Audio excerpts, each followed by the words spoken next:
We expect this year with World Pride, it'll be between 10 and 15 million. And having it be free takes a lot of creativity. It takes a lot of partnerships and sponsorships.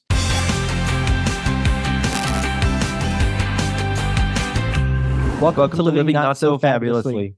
So do you remember back in the day how much time and money we put into preparing for Denver Pride?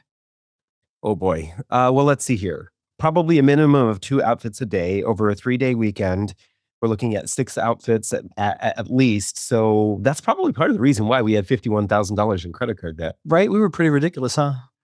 Well, I don't know about me, but you were definitely ridiculous. I was just along for the ride. No, I'm just kidding. Well, how would it feel to have to prepare and plan for World Pride, like when we attended World Pride in New York City in 2019? I can't imagine. That takes a lot. But today's guest can. He's doing it with purpose, a budget, and a whole lot less glitter panic. Ryan Bos is the unstoppable force behind Capital Pride Alliance and the fierce leader of World Pride 2025 in Washington, D.C. Born in Indiana and raised on bratwurst, big tents, and the community service, Ryan turned childhood festival vibes into a career celebrating queer joy on a global scale. With over 15 years at the helm, he's part event mastermind, part activist, and 100% in making sure that Pride isn't just a party, it's a powerful unifying movement. Welcome to the show, Ryan. Thank you for having me, and happy Pride. Likewise, happy Pride.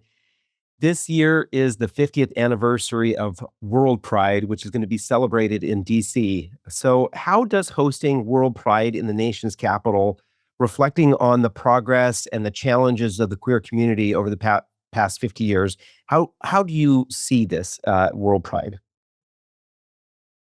So many things in so many ways. As you mentioned, this is our opportunity here in DC to celebrate 50 years of Pride annually in our nation's capital, Right. acknowledging as you noted, the progress that has occurred over the years, while at the same time, the huge struggles and the new challenges that are upon us that we need to continue to overcome. And in many ways, things I would never have expected would be challenges here in the United States. So I think in regards to World Pride happening in concert with our 50th anniversary during this time is historic. Yeah, it almost seems somewhat serendipitous that all this is sort of coalescing at this time in this city. Does that provide a little bit more poignancy to the movement? And do you think that it's going to be able to send a message out to the rest of the country and particularly our leadership? We hope so. When we did our bid to have this honor to host, we knew the outcome of the election could go either way. And we knew that regardless, having an event such as this in the nation's capital of the U.S. sends a message. As we also know, the policies that our government puts forth sends a message across the globe. So at a time that hate and sort of rollback of freedoms are hitting not just the LGBTQ community, but all of us, it's important that we show that we can stand up. We can still show up, that we're resilient during this time in the nation's capital of the U.S. to hopefully really ignite and grow our movement into the next generation in this fight. Yeah. Reflecting back on Pride, I know a lot of folks like to talk about this whole idea of that the first Pride was a riot. And we have seen how Pride has progressively changed over the decades from street marches to the kind of events that we have today. For those of us who are not aware, maybe you could just give us a clue. What does it take, maybe financially, to put on an event like this? What are some of the things that are involved that people behind the scenes may not understand, that actually this is why it takes this much money to do something like this? Yeah, definitely. And yes, Pride was born out of the Stonewall riots in 1969, and that first Pride was a protest in many ways, and that's why for me and I think for our team, Pride has and will always be a protest of us marching in the streets, demanding our rights, demanding to be visible, and then allowing ourselves to create the safe space to experience joy. So, as you can imagine, doing that on Pennsylvania Avenue in front of the Capitol, and having it be free takes a lot of creativity. It takes a lot of partnerships and sponsorships to afford that, as well as great partners such as our DC government in making this happen in our community. So, things such as city services to the staging, the lighting, to creating spaces for organizations to show up to showcase the services and the things that they provide our community, to providing opportunities for our community to perform, to show off their skills and their interests. Is exciting, is challenging, and but very important. What does the insurance alone cost? Do you have an idea? Can you share that with us? I am actually we're getting our final estimates, so I am very curious to see how they're going to show up for this year's event here in the nation's capital for World Pride. But insurance since the pandemic has only increased, as well as just expenses and overall. Producing, I think, Pride since prior to the pandemic is at least doubled or tripled in many of our communities. Right. So just on a number scale, are we looking at something that's tens of thousands of dollars, hundreds of thousands of dollars, or millions of dollars to put on an event like this? Definitely millions. Our annual Capital Pride event is around 2 to 3 million. And then we expect this year with World Pride, it'll be between 10 and 15 million to make all of these events take place, as well as supporting the many different community and organizations within the DMV, which is not just DC, but really showcasing Northern Virginia and Maryland as well. Yeah, so that's a pretty significant budget to have to manage. I mean, that takes some financial skill. What for yourself personally, what kind of challenges has that posed? Does that come naturally to you, or is this something you struggle with, and that you need to maybe get in some experts, like accountants and bookkeepers and whatnot, to help you out?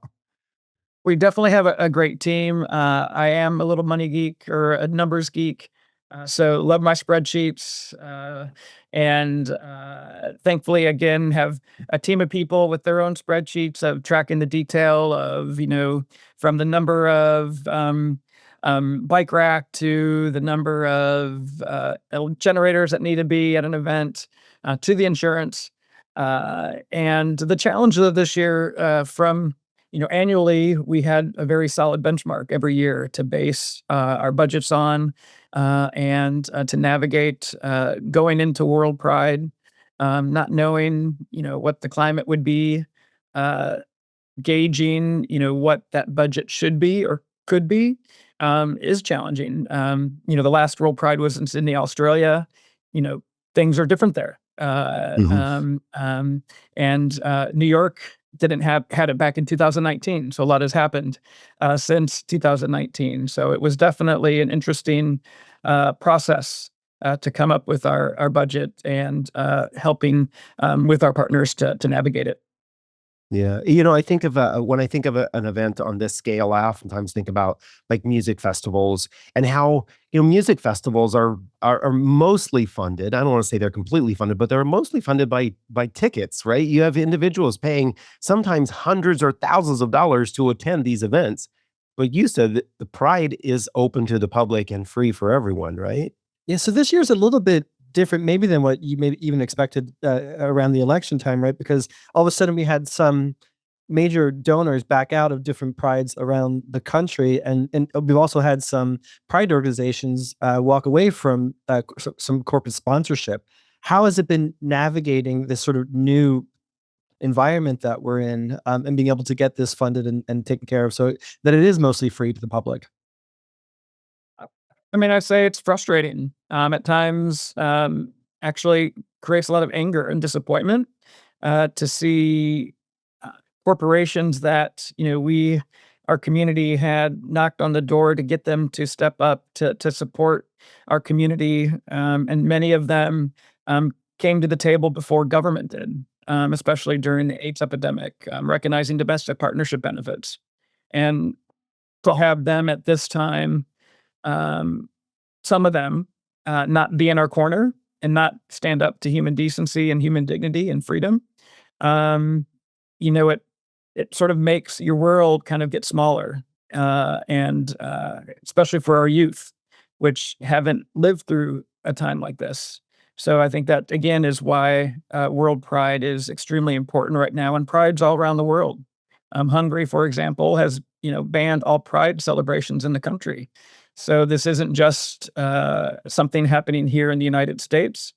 It is becoming an epidemic across the globe. So uh, we need our sponsors, our corporations to stand with us. And I'm thankful that many of them have stood with us. But it hasn't been easy, as it hasn't been easy for them too, in terms of navigating the different financial potential outcomes of some of their decisions. Hey, please hold that thought, Ryan. We'll be right back after this quick break.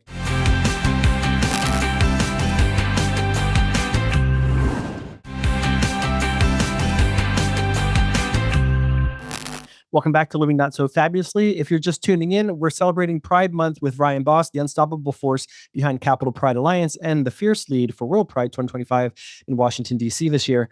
Continuing our discussion, you alluded to how we had some corporate sponsorship during the HIV/AIDS pandemic in the 80s and 90s, and the support of those organizations with domestic partnerships. And now suddenly we've kind of had sort of an about face with some corporations not wanting to sponsor different prides around the country. I'm curious of the dichotomy of that, where I mean, during the Reagan administration, it wasn't necessarily the most friendly environment for the LGBT community. What has changed in that time from the Reagan administration to the Trump administration 2.0 that's now making some of these corporations say, all right, this is just a little bit too polarizing for us? I mean, I think in many situations it's coming down to the financial risk that some of them feel uh, that they have in relation to uh, federal funding that some of these corporations have. The other concern around just safety in general, in regards to again the hate that is being pushed out there, and so I think all of those things, and it's disturbing that we have to go through this because pride is universal. It should be universal. It's not just about providing space for the LGBTQ plus community. It's about providing a space for anyone to be able to be their authentic selves and to have pride in themselves. If you can have pride in your favorite basketball team or football team or your children, you should at least be also to have pride in yourself, not just for one day or 1 week or 1 month, but really 365 days a year. And for us and for prides around the world, that is what we are trying to do, is to ensure that we have the right to be our authentic selves. Yeah, I Love appreciate. that. Yeah, you can say I appreciate you say that because, to be honest, I think some of the folks that we have on a regular basis gone to Pride with have been some of our straight allies, and that they love coming along in part because they not only get to enjoy some time with us, but I also think that they feel like they can, in some ways, let their own guard down and be themselves, especially in that moment, and be okay with being a little bit more free with who they are. And I think it does give everyone the opportunity to see that or actually be in that kind of environment. Let's take a look back on the work that you've done. You've been working with Capital Pride for 15 years now. What have been some of your favorite moments over these 15 years? There's been many, and that's always a hard question because I tend to always say I don't have any favorites, but there are definitely a few moments in my second year. Actually, we had a group perform called Iconopop. They had the summer song of the year. Um, all I can remember is "I Don't Care," and I remember being on stage and just everyone singing along, jumping up and down. You could actually feel the street moving, Oh, wow. which was really amazing. And the a second moment was actually our 40th anniversary in 2015, and that was the first Pride my parents came to. So Oh, they cool. got to ride in their first Pride parade. As you mentioned in my initial profile, I grew up in a family that put on a music festival in my hometown. So every year we loved to volunteer, me and my brother, and they put us to work. So it was also fun to put them to work when they came here to Pride, selling drink tickets and all Reciprocation. of that. Nice. You had the receipts 20 years later. That's great. So looking ahead, especially considering the current environment that we're all dealing with, what are you hopeful for? What do you think? What do you hope will spring out of this time that we're dealing with? I mean, I hope we energize our community. I think many of us, since the election, since the inauguration, and all of these executive orders and changes that really have challenged the climate for us to feel safe.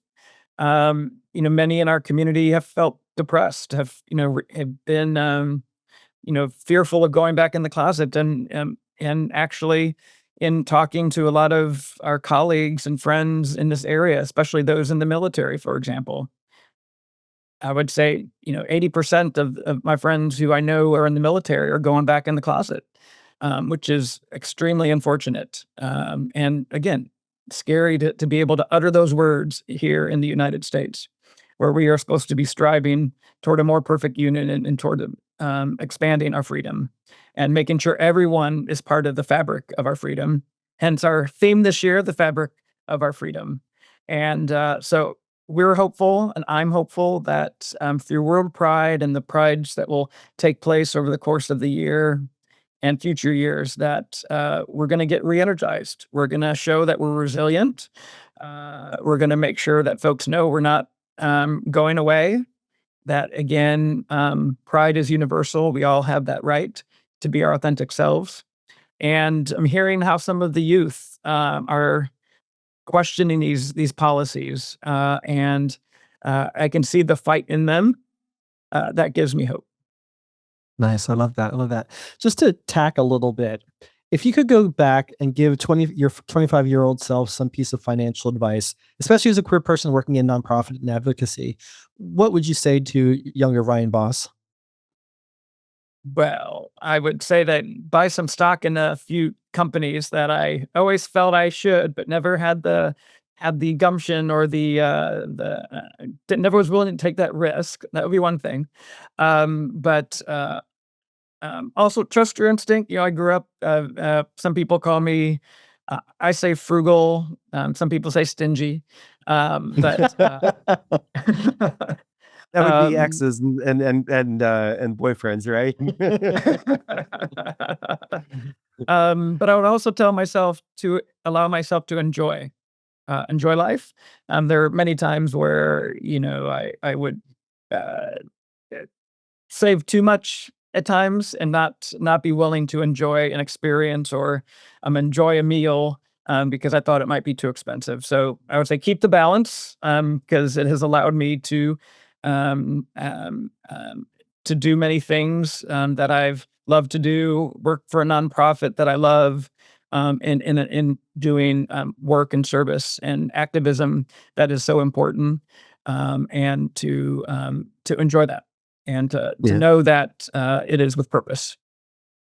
I love that. So, Ryan, do you think that your frugality came from examples from your parents, or were there any life experiences that kind of formed you that mindset in you? I mean, we never, I remember, when the Atari came out, for example, we bought the Intellivision, which, wasn't the coolest item. Or wasn't I think the Atari was more expensive. So that's kind of how I grew up, and being very thankful for the things that we had. And I was an outdoorsy person, so I didn't necessarily need a lot of things, though. Uh, uh, and yeah, so I think that was definitely instilled in me through my parents, in treasuring what we have, and realizing that, also just the diversity in community and people, that appreciation, also came from my parents and family as well. Nice. It does seem like in our community there are a lot of examples of people being extra and being fabulous and showing off who they are through their outward appearance or maybe some of the things that they do and post on social media. And maybe many in our community don't have examples like you had with your parents of a way to live a balanced life. So, what would you say is your best piece of financial advice that you could share with the LGBT community? Uh, Definitely, have a savings. It took me a while uh, to get financial advice and support, thinking I could manage it on my own. So taking that step. I have very few regrets, but one of my regrets is in my first professional job in higher education. Uh, we had what was a version of a 401k, but I never contributed into it. I just Mm. had whatever the university contributed. And that definitely was a mistake for me not to take that opportunity for that tax free contribution to that retirement. So definitely uh, take advantage of that. And also, um, uh, yeah, just save, have a checking account, and if you are fortunate and able to own versus rent, I would say take that opportunity to own versus renting if at all possible. Yeah, I'll underscore that for the community. More millionaires attribute their 401k contributions or comparable retirement plan account contributions to becoming millionaires than any other tool that's out there. So definitely take advantage of Ryan's advice there. Yeah.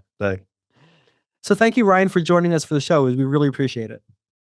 No, I appreciate you again. There's so many stories to tell, and this is an important time to for us to again be seen, be visible, and be heard. Thanks for tuning in. Like what you see, scan the QR code to follow Yahoo Finance Podcast for more videos and expert insight. If you do, art and inclusion will return to the Kennedy Center anytime soon. Until next time, stay fabulous.